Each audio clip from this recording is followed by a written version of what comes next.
CHME avec Seul dans les durs à cuire, 9h37. On a de la belle visite ce matin, un gars de chez nous qui travaille depuis un petit bout à New York, puis ça va bien ses affaires en tabarouette. Et justement, de parler de ses affaires, plusieurs projets. Matt Tremblay, comment ça va? Ça va très bien, puis toi?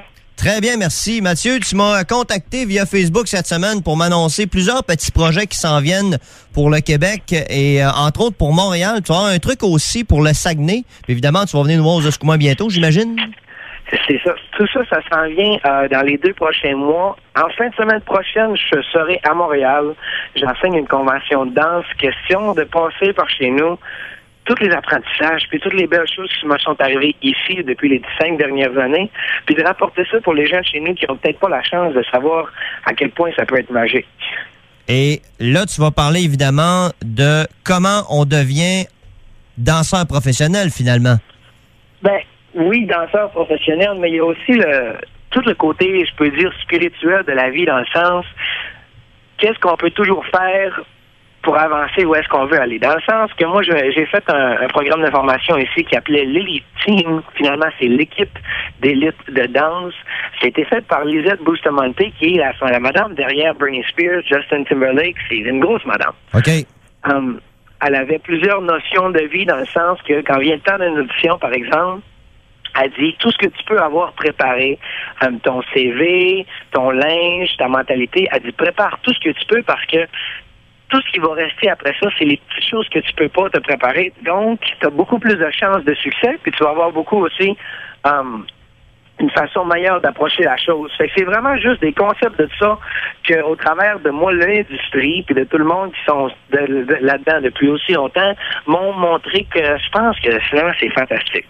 Finalement, ça, c'est du coaching de vie et de carrière en même temps.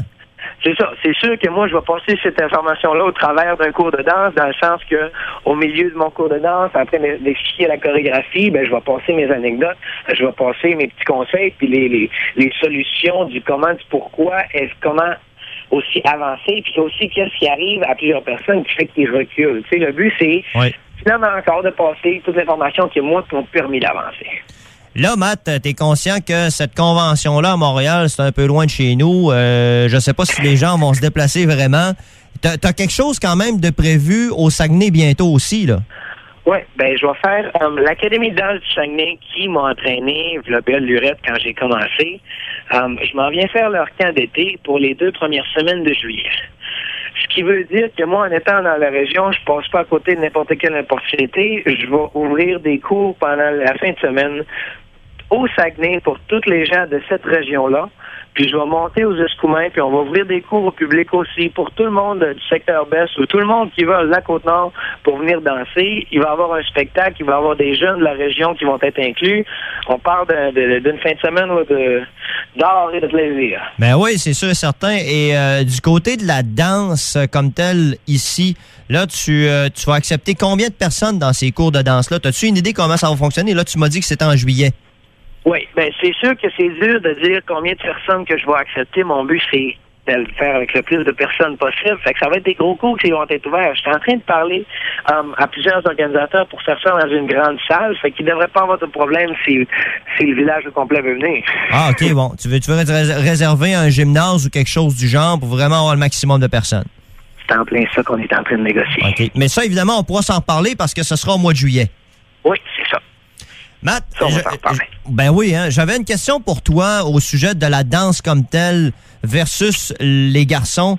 T'as pas l'impression qu'avec la montée fulgurante de la danse street qui était en grande vedette dans le cinéma américain, ça donne pas mal plus une meilleure vision de la chose par rapport au public?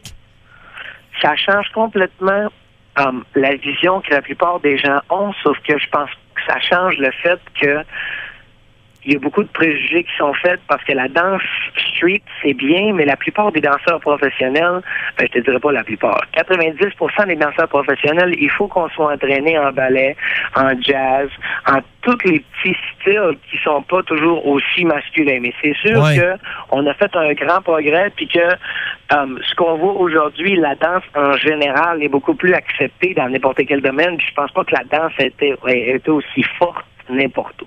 toi, tu l'as pas eu facile quand tu as commencé à triper là-dessus, parce qu'il y a une dizaine d'années, on s'en le cache pas, être un gars qui voulait faire de la danse professionnelle, c'était pas vraiment le modèle de virilité que les gens préconisaient, là. Non, c'est drôle à quel point aujourd'hui, c'est le côté contraire, parce que moi, je passe encore ma journée avec les 300 plus belles filles des auditions de Britney Spears puis Jennifer Lopez, puis c'est finalement, de mon côté, c'est moi qui ris maintenant. Ouais, hein?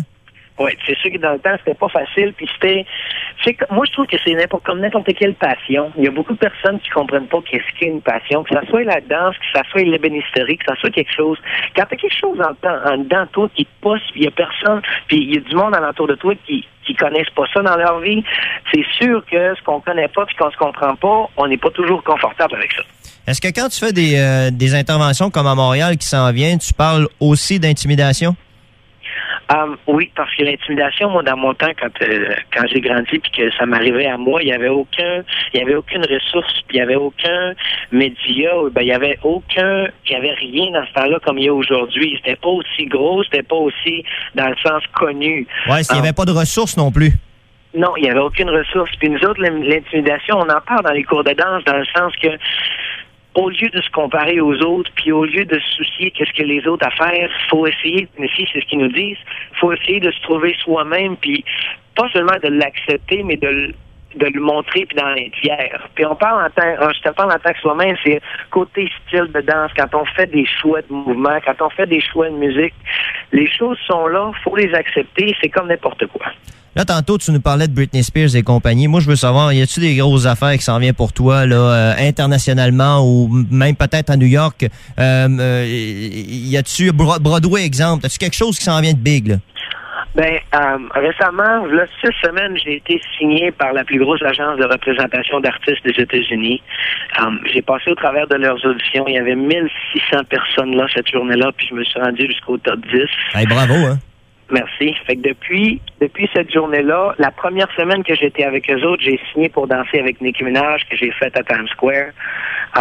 J'ai des considérations pour des gros spectacles de Broadway, pour des tournées d'artistes internationales. Dans les 6 derniers mois, j'ai fait 2 auditions pour Jennifer Lopez. Là, je suis dans la grosse ligue les grosses ligues majeures. Fait qu'il y a plein de choses qui s'en viennent, mais j'aime pas d'en parler parce que c'est pas toujours une bonne chance. Puis il y a toujours le fait que, regarde, je suis encore en compétition contre des milliers de personnes pour tout ça. Sauf que j'arrête pas. Les projets, ils s'en viennent, puis je te dis, check-moi ben aller. Mais tu sais, on s'attend juste que quand tu vas signer, que tu vas le marquer sur ton Facebook, puis on va être au courant, là. Quand je vais signer, je vais marquer sur mon Facebook, puis je vais monter faire un tour par chez nous pour en parler, puis te fêter avec le monde de Cheers. Hey Mathieu, je te souhaite toute la job que tu veux au niveau de la danse, que ça y aille bien pour toi, puis je pense que c'est très bien parti. Puis donne-nous des nouvelles le plus souvent possible. C'est bon, c'est un deal. OK, de toute façon, on va s'en reparler avec les projets que tu as ici aux Escoumins bientôt. C'est sûr, je veux que tout le monde, le plus de monde qui va venir, moi j'aimerais ça partager ça avec eux. Alors moi j'invite les gens à aller voir ton Facebook puis à cliquer j'aime. Parfait. Merci Matt. C'est bon, merci à toi. Salut, à une prochaine. Bonne fin de semaine. Toi aussi.